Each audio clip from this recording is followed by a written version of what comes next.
How's it going? Good. How can I help you? I actually think I can help you.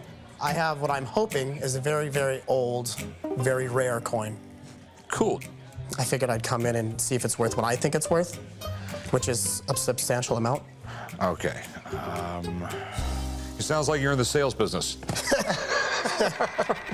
I actually know very little about the coin. I got it from a family member who purchased it at an auction about 30 years ago. The little bit of research that I did, the value is very extensive, so I'm kind of shooting for about 20 grand. I don't think it's unreasonable for me to ask for that. Okay. I mean, this is really, really cool. How'd you get it? From my understanding, it was purchased in auction 30 years ago. I got it in a will. Okay. It's a little weird. I can guarantee you it's from the Eastern Mediterranean. Okay. And there's literally hundreds, if not over 1,000 coins like this. They're all from different city-states, different countries, Egypt, Greece, Sicily. You know, they put their own faces on it and everything else like that. But basically the same amount of silver, same weight. So it made trade really easy between those cities. Right, that makes sense. And that's one of the parts that gets confusing with these coins is dating them and figuring out which city it came from. There's tons of little ones, but the big ones like this, there's not a whole lot of them. What you have here can be worth a lot of money. These things go from anywhere from $10,000 to $100,000. I could live with that. But there's 500 fakes for every real one. A couple thousand years ago, cities were making their own coins. And most large coins like this didn't survive. When that city was conquered, they'd usually take all those coins, melt them down, and make their own coins. If this thing is real, I imagine it's pretty rare and could be worth a big chunk of change. How much do you want for it? Completely honest, was hoping about 20 grand. Okay. And like you said, between 10 and 100, so I figure right now we're at the low end. I could probably go higher. You know, my big concerns is like, it's in really good shape. No, absolutely. Okay, it's struck really well. Most of these coins, the figure on the front and these figures on the back are way off center because they had the coin dies and they put a silver slug in them and they stood back 5 feet with a 5-foot long hammer. And then they had to strike them a few times. Okay. So generally when it's too good to be true, I mean, there's a chance this could be real, but I'm assuming it's fake. I firmly believe this one's real. Okay. Like, the person who had it actually was an avid collector, so I don't believe he would have had it if it was fake. So do you have any paperwork with it? I do not, no, not personally. Let me have someone take a look at it. I have a friend of mine who this is basically what he deals with is ancient coins, and you need a guy much nerdier than I am to tell you everything about it. I think you're doing pretty good as far as being a nerd, but if you want to bring in a better one, great.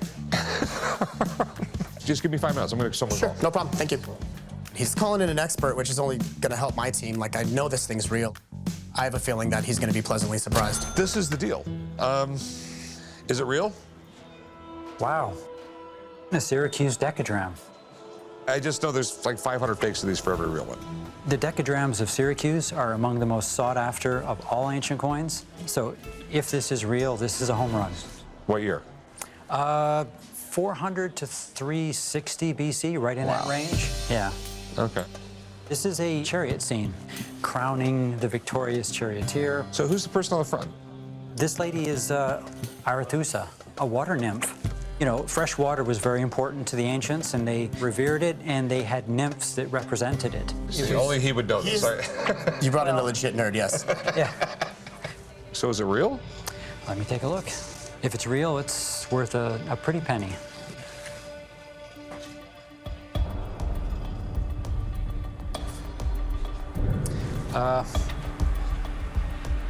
Okay, I have news. It's absolutely genuine.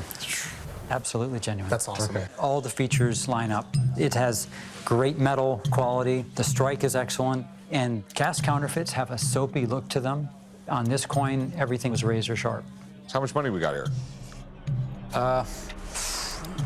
This one looks to me like a solid $50,000. Wow. Almost right on the mark. I might hug you. Yeah. In that case, it's fake. Yeah. All right. You're the best, man. All right, man. I know Rick loves these coins, and usually they're counterfeit. This one happens to be genuine, so if you can pick it up at the right price, I think it's a good purchase. He set the price, so go ahead, that's fine. No, I mean, that's what I can get out of it. Right. I'll give you 35 grand for it, which is more than you were looking to get for earlier. It's, But then I'm leaving like, you're not leaving anything on the table. You know who's going to buy it for more? not personally, but Maybe 1 out of 1,000 people will spend $50,000 on a collectible something or the other. I mean, 50,000 down to 35. I just believe that we can meet in the middle somewhere. But you're in at nothing. Yeah, yeah, right, exactly. But still, that's not, I mean, Auctions cost money. Right. They're real creative with the fees. I mean, they're worse than banks. I'll tell you what, I'll give you 40 grand. Anything more than that makes 0 sense for me, and that's what you can get. okay.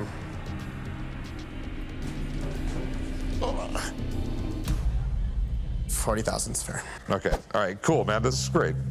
Do I get one of those big checks? No. Although I could do the responsible thing and put the $40,000 towards college funds for the kids. Maybe we'll take a family vacation. There's nothing wrong with having a little bit of fun. Hey, a rifle, huh? Well, check it out. Oh, it's not a rifle. That's a sword. Yeah, sir. What I have is a very old sword. I got this from my grandfather. He recently passed away. He willed it to me. I don't know much about this sword, just that it's worth a lot of money. I'm hoping to get 40,000 from it. I really don't have much use for it, and I really don't think he would mind if I used it for a little bit of personal gain. It looks pretty cool. Do you know what it is? I'm actually not too sure. I know my grandfather got it at an auction. I just know that it's valuable. That's pretty much it, so.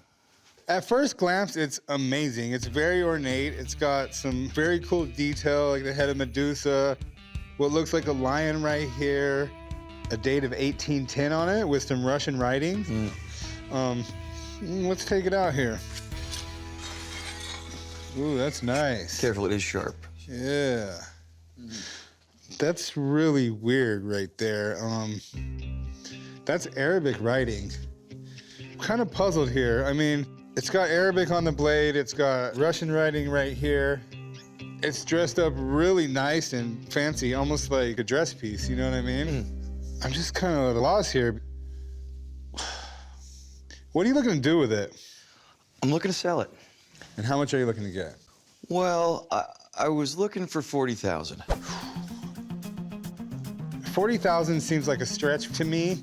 Do you know how much Grandpa paid for it? Actually, don't.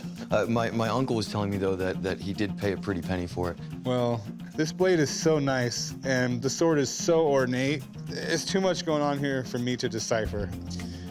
I'd like to have someone come in and take a look at it, especially if you're asking money like $40,000. Of course, I yeah. mean, I understand. let me get my guy Alex down here, and hopefully he knows something about this sword, at least more than you or I. Yeah, sounds good. All right, give me a few minutes. I'll be right back. Great. I'm very happy that an expert's coming in to take a look at it. I think that it would help me out knowing its value and kind of knowing a little more of the history. So even if I don't sell it today, it would help me out in the future. It's not the Holy Grail, but this thing is pretty mysterious. Wow, I know this sword. At least one of us does. This is actually, it's like a historically significant sword. Really?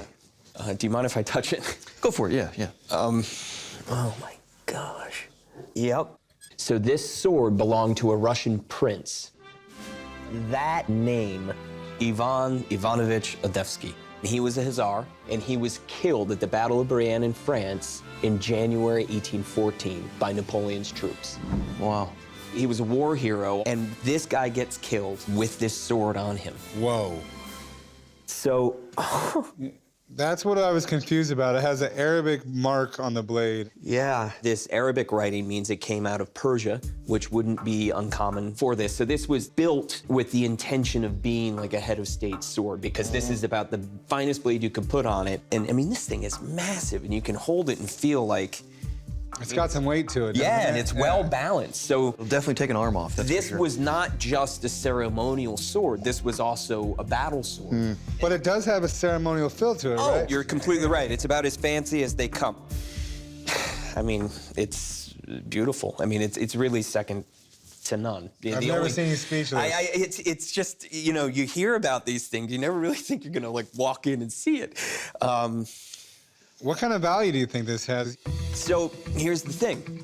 This sword sold at auction for $30,000. And frankly, the sword undersold Now, the funny thing about the auction is it wasn't the right auction to put it in. And so the collecting community didn't actually know that this was out there until after it was sold. If you take it to auction today and get it in front of the right buyers, I would imagine you're talking 75, 100,000. Well, I think that's all I need to hear. All right, that was for a coming lot. down. Thank you for letting me see it. Of course, Yep. All right. It's a lot to take in. It is. So, for me to be in this sword anywhere comfortable, I'd buy it for 20,000. Yeah, I don't know about that. Yeah. The problem is, it's too big of a risk for me. Right. I'd love to offer you 50,000 for this sword, possibly even more, but it's already sold once in an open market, and it didn't come anywhere close to the reserve it was expecting. Right. So it's just a dangerous territory for me. Yeah, I don't know if I can do that, especially after what he just said. I don't blame you, man. Now that makes me think that I should find the right auction for it. All right, well, thanks for coming in. Listen, I appreciate it. Have a good day. You too, thank you. After knowing the actual value on this sword, kind of glad I didn't sell it, and I think now I'm going to try to find the proper auction, and hopefully I can put it in front of the right people to get a better price for it. How's it going? Hello, how are you? What do we got here? This is a Marc Chagall print that I have for you. Okay. Do you know who Marc Chagall was? Sort of. Very famous painter. He's a post-impressionist. You know the difference between like impressionism and post-impressionism? Not really. The easiest way I always explain it to people is impressionism, blurry. Post-impressionism, really blurry. I came to the pawn shop today to sell my Marc Chagall print. I'm looking to get $1,000 for my Marc Chagall print, and I don't think I'll be willing to go any lower than that. If I sell the Chagall print today, I'll probably pay some bills. I think this is really, really neat. Where'd you get it? So I have a wealthy aunt, and she gave it to me, but it really just doesn't go with the decor of my house. All right. There's probably like 24 artists in the world where you just look at their art and go, okay, that's Picasso or Picasso-esque, Right. or Renoir. Chagall is one of those people. Marc Chagall, 500 years from now, they'll still be talking about his paintings and they'll still be worth money. Cool.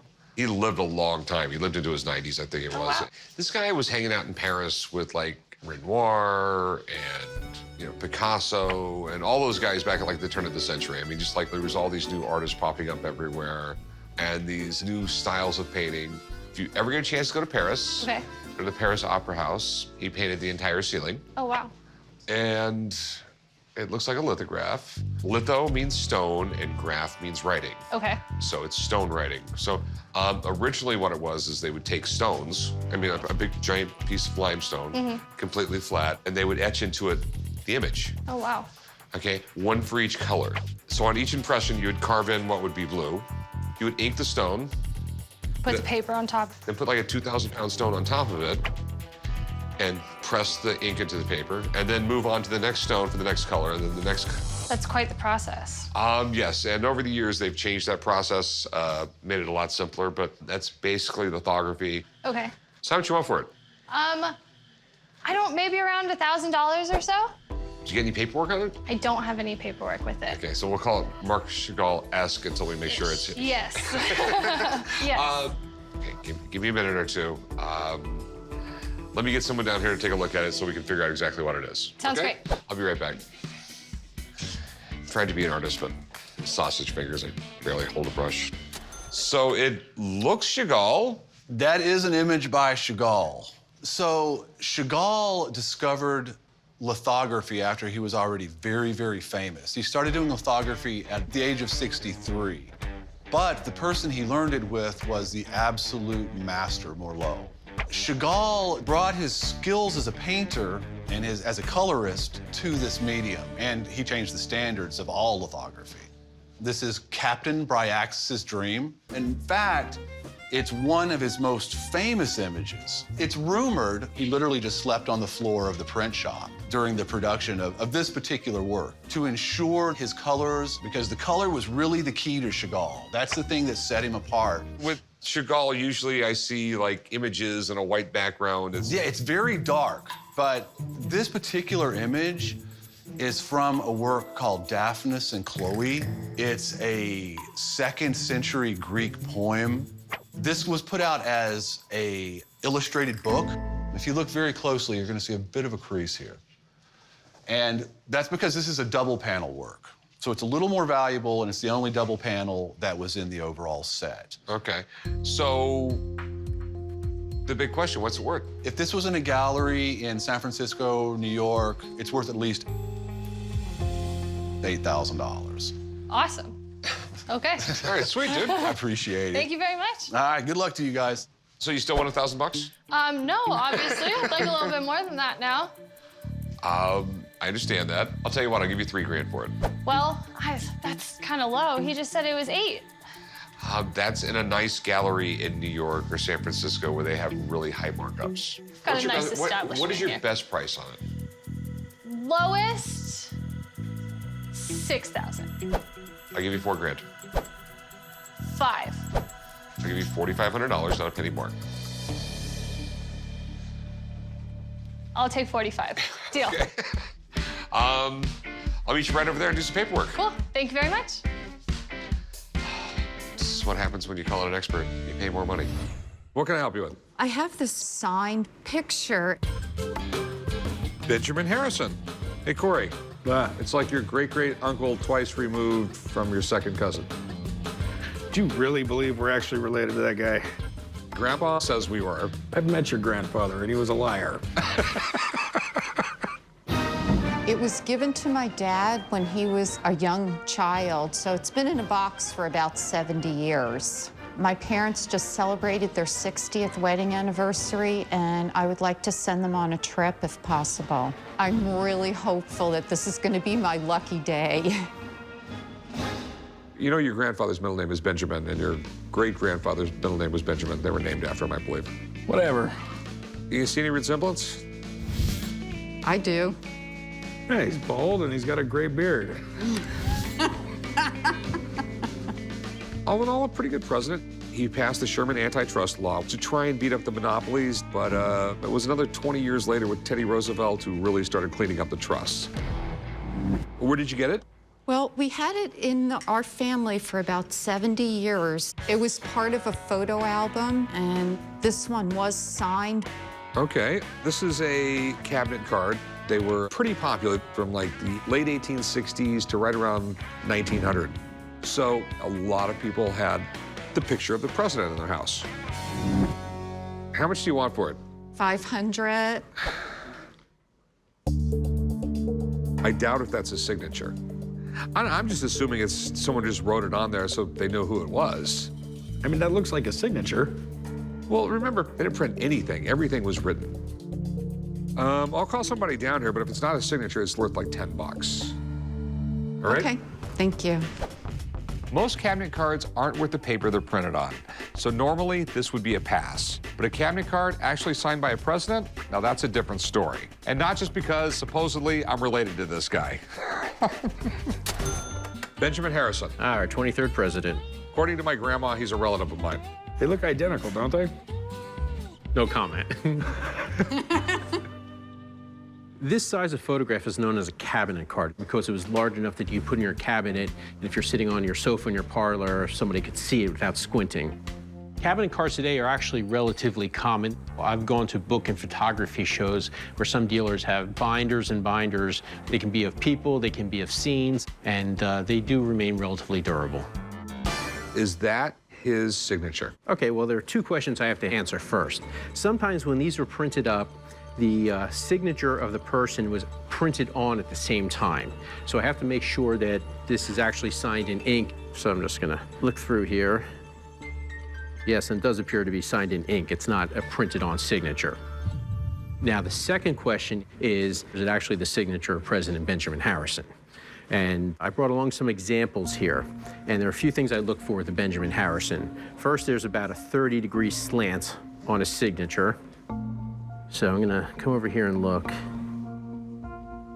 And the slant is about 30 degrees to the right, which is the way it is here. He usually signed B-E-N-J and then Harrison in full afterwards. And he has this funny little blip in the middle of the B. Now, if you look carefully, you see that little blip in the B, which is similar to right over here. What do you think? Well, after looking at it, Rick, I do believe this was signed by President Benjamin Harrison himself. Oh, wow. Okay, sweet. Oh, wow, that's great. So what do you think it's worth? Well, there is one little condition with this. So if you see along here, there are all those extra lines. I don't think this is a first-generation photograph. In a first-generation photograph, the lines are very, very sharp. What some photographers did is they would take photographs of previous photographs and keep reproducing it that way. This is probably second or third generation, which makes it worth a little bit less. I do think a fair retail price for this would probably be